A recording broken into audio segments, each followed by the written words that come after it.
Moungosier, bonjour.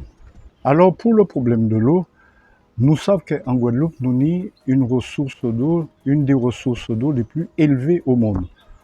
En eau disponible en Guadeloupe, nous avons plus de 7000 mètres cubes d'eau par an et par habitant, alors qu'en France hexagonale, c'est 3000 mètres cubes par an et par habitant. Ce qui veut dire que la Guadeloupe a un potentiel 2 fois supérieur à la France hexagonale. Alors pourquoi tous ces problèmes de tour d'eau, de coupure d'eau, bref, pourquoi catastrophe là ça et calamité là ça? Alors au-delà, quels sont les responsables? Car il faut quand même nous travailler nos dossiers sérieux. L'État qui n'arrive pas et qui ne garantit pas l'accès à l'eau potable à sa population, qui ne garantit pas la santé publique. Quelque part, il y a une forme de non-assistance à personne en danger. D'ailleurs, il y a une littérature importante du Conseil européen des droits de l'homme là-dessus. De même que l'ONU a exhorté la France à fournir de l'eau potable à ses habitants de l'outre-mer. Il y a les collectivités territoriales où beaucoup d'élus, un certain nombre d'élus ont été corrompus et ont fait preuve de malveillance. Il faut que la justice passe parce que, quelque part, c'est jeter le discrédit sur toute la classe politique des Antilles. Donc il faut identifier ces élus corrompus et malveillants. Il y a aussi des entreprises privées dans le cadre de la délégation de services publics qui se sont sucrés. Là aussi, on n'aura pas de mal à identifier une de ces entreprises qui est la société Veolia. Alors, une fois ce décor planté, que faire? Il y a cette fameuse résilience antillaise qui veut que, quel que soit le problème, on trouve une alternative ponctuelle. Pas ni transport en commun, mais on amis qui déposé moins, en travaillant moins, pas ni de l'eau. Donc, nous, quand chez de l'eau, on en met là. Mais cette résilience devient une résilience mortifère qui peut mener à terme, sans difficulté, vers la mort. Il y a une réalité de cela. Donc, est-ce qu'il faut aussi attendre une solution venant de la providence de Dieu, ou alors est-ce qu'il faut agir pour que ça bouge? Et quelque part, la pétition de Moungosier va dans ce sens. Bien entendu, des Guadeloupéens qui nous aiment, des Antillais qui nous aiment bien, nous disent oui, mais c'est trop ambitieux, c'est démesuré, ça ne marchera pas, ça ne bougera pas, parce que les Guadeloupéens ne bougent que pour le carnaval et pour aller danser. Bien entendu, il y a ceux qui ne nous aiment pas et qui nous disent ben, trop ambitieux, démesuré, ça ne marchera pas, ça ne bougera pas, parce que les Guadeloupéens ne bougent que pour aller danser ou pour faire le carnaval.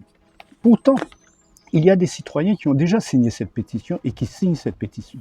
Des citoyens qui utilisent ce que Moungosier appelle le pouvoir d'agir. Des citoyens qui s'intéressent à la chose publique et à la démocratie participative.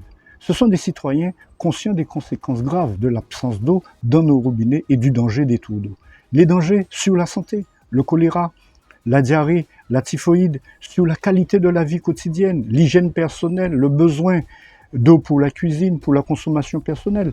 L'Agence nationale de l'alimentation, une structure gouvernementale, dit que chaque individu a besoin de 14 litres d'eau par jour et par personne.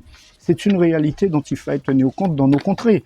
Sur l'éducation, les conséquences sur la concentration de nos élèves, sur leur état psychologique.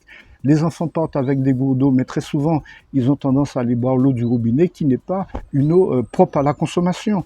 Sur l'économie, les conséquences sur le dysfonctionnement de nos économies de par ces problèmes d'alimentation en eau potable, mais aussi sur les relations sociales, en raison d'absence d'égalité. Oui, en effet, des tours d'eau, des coupures d'eau, mais souvent, les quartiers les plus pauvres sont toujours les quartiers qui faillissent, qui connaissent cette situation d'absence d'eau potable, alors que les quartiers réputés riches n'ont jamais de problème de fourniture d'eau. Alors oui, ces citoyens conscients de ce désastre, de cette calamité, de cette descente aux enfers de la Guadeloupe, ces citoyens, Moungosier le dit avec fierté, qui ont signé, ce sont des citoyens qui ont fait preuve de responsabilité, de courage, du sens commun et de la préoccupation de l'intérêt général.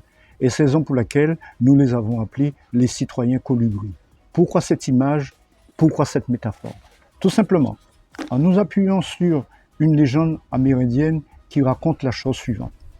Un jour, il y avait un immense incendie dans une forêt. On pourrait dire, un jour, il y avait un immense désastre d'eau potable en Guadeloupe et en Martinique. Tous les animaux étaient terrifiés, catastrophés et fatalistes.